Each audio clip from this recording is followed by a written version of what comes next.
ask, this is going to get every sales trainer is going to say the opposite of what I'm saying. Those questions that I ask, they're not going to, they will bullshit you every single time, man.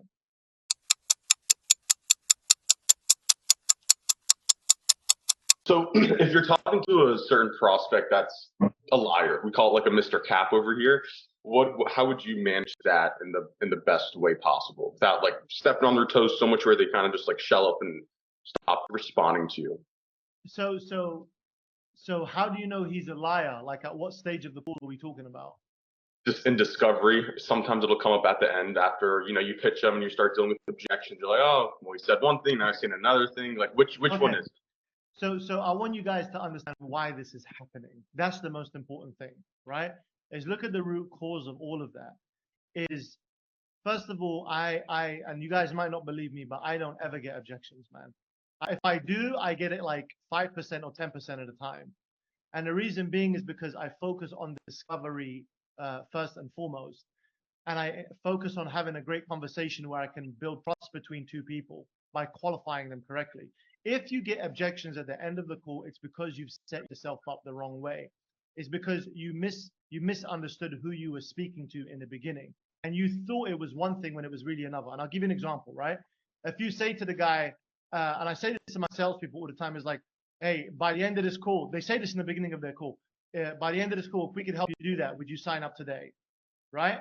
And the guy's like, yeah, we'll sign up today if it's. And by the end of the call, the guy's like, no, I want to think about it. I want to speak to my wife. Or he says in the beginning of the call, oh, I'm the sole decision maker. My wife isn't the decision maker. And then by the end of the call, they say, no, I have to speak to my wife. That's because those questions that you ask, this is going to get every sales trainer is going to say the opposite of what I'm saying. Those questions that I ask, they're not going to, they will bullshit you every single time, man. Because it's just a reaction that people give. People automatically will say to you, yes, I'll do it. People automatically say, 1 out of 10, yes, I'm a 10. They'll just say I'm a 10. It doesn't mean anything. You know what I mean? So if you structure your sales process based on, I'm not saying you are, but it sounds like you might be, trial closes and pre-commitments and all this kind of stuff, that will not get you the deal. Because what you're doing is you're playing a game. And the game that you're playing is, I'm going to catch you out so that you don't lie to me at the end. But that's not how human beings work. That's not how they function. So that stuff, honestly, like you're asking them to lie to you. And here's the worst thing, is when they lie to you, they will lose face and they will never come back to you again after that.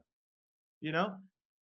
So you don't want them to lose face. You don't want to put them in a position to lose face. So don't ask them stuff that will make them do that. So my answer to you is focus more on the qualifying and discovery, understanding who the buyer is, taking a genuine interest. And if you still do all of that and they lie to you, I would just say, you ain't serious, man. Like we've been speaking on the phone for the past 45 minutes. It's been sounding like all of this. You said you want to do it and now you don't. You know, what's the real reason? Tell me, what's the real reason you don't want to do it? That's when you have to go for the hard close. And the video that I'll send to all of you is a hard close. But I don't advocate hard closing.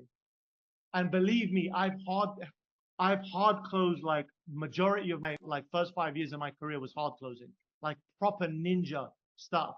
But it never produced a good client. You know, it never produced a good. If I have to force someone to do something, that's not a good. So this goes back, Raf. This goes back, Raf, right? No. Raf. Right, Ryan. Right. This goes back to what I was saying in the beginning of the call about self-esteem, right? If I have to force someone and hard close someone, that means even I don't believe. If I'm not prepared to walk away from the deal, right? That means I believe I'm shitty. That means I believe my product isn't good. So we kind of have to maintain the attitude of a high-value man going on a date with a relationship. Mariana, I'm sorry, I'm gonna have to involve you again, but like, she doesn't want to be forced into a relationship. She wants to chase the man. She wants to chase the perfect man. She doesn't want to have a man chase her or force her into a relationship, right? So what do? We want to look good in front of Mariana. She wants to go on our Instagram and see that we got lots of friends, that we have money, maybe we have a nice car. Maybe, Mariana, maybe you don't like that. I'm just like assuming.